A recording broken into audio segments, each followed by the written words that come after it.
নমস্কার, দেখছেন কলকাতা টিভির সঙ্গে রয়েছে শুভাঙ্গী। শুরু করছি চারটে চারদিকে প্রথমেই যে খবরের দিকে নজর রাখবো, সত্যি কি এবার পদত্যাগ করবেন মোহাম্মদ ইউনূস? বাংলাদেশের বর্তমান প্রশাসনের সাংবিধানিক বৈধতা নেই বললেই চলে। প্রশাসনের কাজ দ্রুত ভোট করানো। ইউনূস গোষ্ঠী এখতিয়ারের বাইরে বহু পদক্ষেপ নিয়েছে, সেনাবাহিনী বিরক্ত, তাই সেনার উপর চাপ বাড়ানোর কৌশলে টালমাটাল বাংলাদেশ। ইউনূসের নারাজ সেনা, পদত্যাগ করবেন কি ইউনূস? কি পরিস্থিতি এখন বাংলাদেশে, সেদিকেই এখন নজর সকলে। কারণ কালকে উপদেষ্টা পরিষদের যে বৈঠকের পর প্রধান উপদেষ্টা অধ্যাপক মোহাম্মদ ইউনূসের সঙ্গে দেখা করেন জাতীয় নাগরিক পার্টির আহ্বায়ক নাহিদ ইসলাম। তিনি সন্ধ্যায় প্রধান উপদেষ্টার বাসভবনে যমুনায় যান এবং সেখান থেকেই বেরিয়ে নাহিদ ইসলাম তিনি জানান ইউনূস পদত্যাগের বিষয়ে ভাবছেন।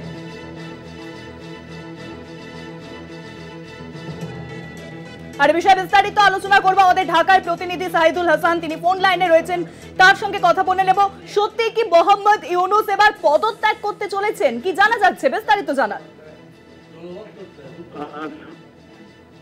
গতকাল রাতে আমরা এই জল্পনাটি শুরু হয় সন্ধ্যার পর থেকে যে ডক্টর মোহাম্মদ ইউনূস পদত্যাগ করতে চাইছেন। মূলত বাংলাদেশের সেনাপ্রধান জেনারেল ওয়াকারুজ্জামান তিনি গত পরশু একটি ভাষণ দিয়েছেন জাতির উদ্দেশ্যে, অফিসারদের উদ্দেশ্যে, বাংলাদেশের যারা সামরিক বাহিনীর কর্মকর্তা তাদের উদ্দেশ্যে একটি বক্তব্য দিয়েছেন, যেখানে তিনি স্পষ্ট করে বলেছেন যে বাংলাদেশ সেনাবাহিনীর সঙ্গে সরকার সমন্বয়হীনতার মধ্যে রয়েছে। সেই সমন্বয়হীনতার কারণে মানবিক করিডোরের নামে মায়ানমার সীমান্তে ইউএনকে জায়গা দেওয়া, চট্টগ্রাম পোর্ট বিদেশিদের লিজ দেওয়া সহ নানা ইস্যু নিয়ে মূলত তারা সরকারের সঙ্গে তাদের একটা গ্যাপ তৈরি হয়। এবং 2024 সালের আগস্টের পরে যে সরকারটি গঠিত হয় সেটা মূলত আর্মি ব্যাকড গভর্নমেন্ট ছিল, কারণ সেনাবাহিনী দায়িত্ব নিয়ে মূলত এই সরকারটি গঠন করে। তো যে কারণে সেনাবাহিনীর এই অবস্থান যখন ব্যাখ্যা করা হয় সেনাপ্রধানের মুখ দিয়ে, তখন ডক্টর ইউনূস কিছুটা বিচলিত হয়ে পড়েন এবং উনি ডিসিশন নেন যে উনি পদত্যাগ করবেন। কিন্তু ওনার পদত্যাগের ব্যাপারটি যখন চাউর হয়ে যায়, তখন বাংলাদেশের যারা ওনার সমর্থিত রাজনৈতিক দল, বিশেষ করে যে ছাত্রদের যে নতুন রাজনৈতিক দলটি গঠন হয়েছে তার যিনি প্রধান উপদেষ্টা নাহিদ ইসলাম, যিনি সদ্য বিদায়ী উপদেষ্টা সরকারের, এই এনসিপির প্রধান নাহিদ ইসলাম ওনার সঙ্গে দেখা করেন এবং ওনাকে অনুরোধ করেন যে 2-1 দিনের মধ্যে পদত্যাগ না করার জন্য। কারণ তারা ওনাকে প্রতিশ্রুতি দেন যে বাংলাদেশের সমস্ত মানুষ যেভাবে আপনাকে স্বাগত জানিয়ে রাষ্ট্র ক্ষমতায় আসীন করেছিল, ঠিক সেভাবেই তারা আপনার পাশে থাকবে এবং তার প্রমাণ তারা রাজপথে দিবে। তো আমরা জানতে পেরেছি যে শনিবার পর্যন্ত তারা সময় নিয়েছেন। এর মধ্যে তারা যদি ওনাকে আশ্বস্ত করতে পারেন যে বাংলাদেশের সমস্ত রাজনৈতিক দল ওনার পাশে আছেন, তাহলে উনি পদত্যাগ করবেন না, এরকম একটি কথা আমরা শুনতে পাচ্ছি। এবং নাহিদ ইসলাম নিজেও কাল বেরিয়ে এসে দেখা করে নিজেও বলেছেন যে প্রধান উপদেষ্টা ভাবছেন পদত্যাগের কথা। কিন্তু আজকের পরিস্থিতিতে আমরা ঢাকায় কিছু তার সমর্থনে ওনার মানে ডক্টর ইউনূসের সমর্থনে কিছু মিছিল হওয়ার কথা ছিল, সমাবেশ হওয়ার কথা ছিল ইসলামপন্থী কিছু রাজনৈতিক দলের, কিন্তু আমরা শেষ খবর পাওয়া পর্যন্ত কোনো মিছিল ঢাকাতে হয়নি ওনার পক্ষে বা বিপক্ষে। কারণ বাংলাদেশের গুরুত্বপূর্ণ স্থাপনা, বিশেষ করে প্রধান উপদেষ্টার বাসভবন, রাষ্ট্রপতির বাসভবন, গণভবন, সচিবালয় সহ বিভিন্ন গুরুত্বপূর্ণ স্থাপনায় বেশ অতিরিক্ত সেনাবাহিনী মোতায়েন করা হয়েছে এবং পুলিশও পাশাপাশি দায়িত্ব পালন করছে। সেখানে যে নিরাপত্তা ব্যবস্থা তার মধ্যে সরকারের পক্ষে যে কর্মসূচি ছিল সেটি তারা করতে দেয়নি। এই মুহূর্তে বাংলাদেশের আমরা জানতে পেরেছি যে ডক্টর ইউনূস যদি পদত্যাগ করেন তাহলে তার উপদেষ্টা পরিষদের কমপক্ষে 12 জন সদস্য তারাও পদত্যাগ করতে চান তার সঙ্গে। তো সেক্ষেত্রে আমার কাছে মনে হয় যদি ডক্টর ইউনূস পদত্যাগ করেন কাল বা পরশু, তাহলে এই উপদেষ্টা পরিষদটা ভেঙে যাবে। অনেক ধন্যবাদ শাহিদুল। সঙ্গে ছিলেন ফোন লাইনে আমাদের ঢাকার প্রতিনিধি শাহিদুল হাসান। সত্যি কি এবার পদত্যাগ করবেন ইউনূস? বাংলাদেশের বর্তমান প্রশাসনের সাংবিধানিক বৈধতা নেই বললেই চলে। প্রশাসনের কাজ দ্রুত ভোট করানো। ইউনূস গোষ্ঠী এখতিয়ারের বাইরে বহু পদক্ষেপ নিয়েছে, সেনাবাহিনী বিরক্ত, তাই সেনার উপর চাপ বাড়ানোর কৌশলে টালমাটাল বাংলাদেশ।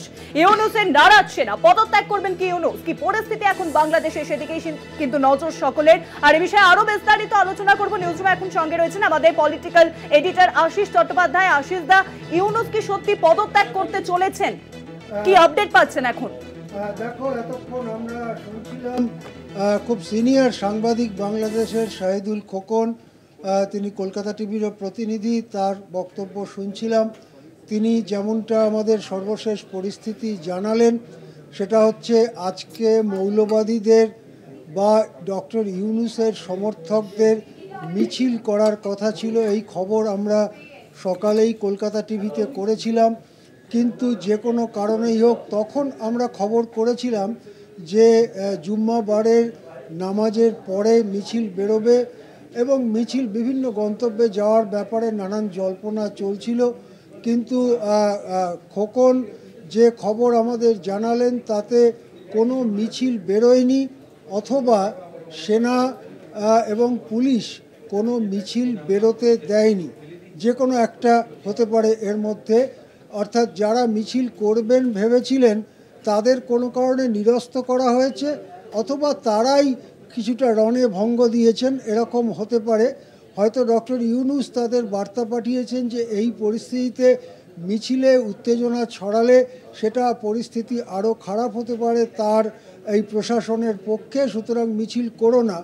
অথবা যারা মিছিল করবেন ভেবেছিলেন তারা দেখছেন যে জনমত সম্পূর্ণ বিরুদ্ধে, এই পরিস্থিতিতে মিছিল করলে উল্টে সাধারণ মানুষের থেকেই ধিক্কার শোনার আশঙ্কা রয়েছে। যে কোনো কারণেই হোক মিছিল হয়নি এবং এখনও পর্যন্ত এই বিকেল পর্যন্ত শুক্রবার মোহাম্মদ ইউনূসের পদত্যাগের কোনো নির্দিষ্ট খবর পাওয়া যায়নি। তবে এটা এখন নিশ্চিতভাবে বলা যায় যে বুধবার যখন সেনাপ্রধান ওয়াকারুজ্জামান কিছু কথা বড় বড় সেনা কর্তাদের সামনে একটা মিটিংয়ে বলেছিলেন, তারপরে ইউনূস অতি অবশ্যই পদত্যাগের ইচ্ছা প্রকাশ করেছিলেন এবং তার সঙ্গে দেখা করে কিছু তার সাক্ষাৎ প্রার্থী তার সঙ্গে দেখা করে বাইরে এসে সে কথা জানিয়েওছেন যে মোহাম্মদ ইউনূস পদত্যাগ করতে চাইছেন। স্বভাবতই এখন পদত্যাগ করলে তার পরবর্তী সিনারিও কি হতে পারে বাংলাদেশে, কারা বাংলাদেশে তার পরবর্তী পরিস্থিতিতে সরকারি দায়িত্ব পালন করবেন বা সরকার চলবে কিভাবে ইত্যাদি সমস্ত ব্যাপারটাই এখন ওপেন হয়ে গেছে।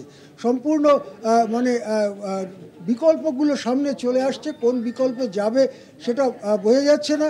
কিন্তু এটা স্পষ্ট হচ্ছে সেনাবাহিনীর সমর্থন যদি পুরো হারিয়ে থাকেন ডক্টর মোহাম্মদ ইউনূস, তাহলে তার পক্ষে এই কাজ চালানো আর সম্ভব হচ্ছে না। সুতরাং যতই ঘন্টা এগোচ্ছে, সময় এগোচ্ছে, শুক্রবার, তারপরে শনিবার, তারপরে রবিবার, এর মধ্যে বাংলাদেশ থেকে বড় খবর এলেও আসতে পারে, এরকমই মনে করছেন পর্যবেক্ষকরা। হ্যাঁ, অনেক ধন্যবাদ আশিস দা। গতকাল উপদেষ্টা পরিষদের বৈঠকের পর প্রধান উপদেষ্টা অধ্যাপক মোহাম্মদ ইউনূসের সঙ্গে দেখা করেন জাতীয় নাগরিক পার্টির আহ্বায়ক নাহিদ ইসলাম। তিনি সন্ধ্যায় প্রধান উপদেষ্টার বাসভবন যমুনায় যান এবং সেখান থেকে বেরিয়ে এসে নাহিদ ইসলাম তিনি বলেন মোহাম্মদ ইউনূস পদত্যাগের বিষয়ে ভাবছেন। মোহাম্মদ ইউনূস পদত্যাগের বিষয়ে ভাবছেন এবং তারপরে কিছু খবর সামনে এসেছে আজ সকালে নাকি মিছিল বেরিয়েছিল, কিন্তু সেই খবর একেবারে ভুয়ো বা কোনো রকম মিছিল যে বেরোয়নি বলে তা জানিয়ে দিলেন আমাদের ঢাকার প্রতিনিধি সাহিদুল।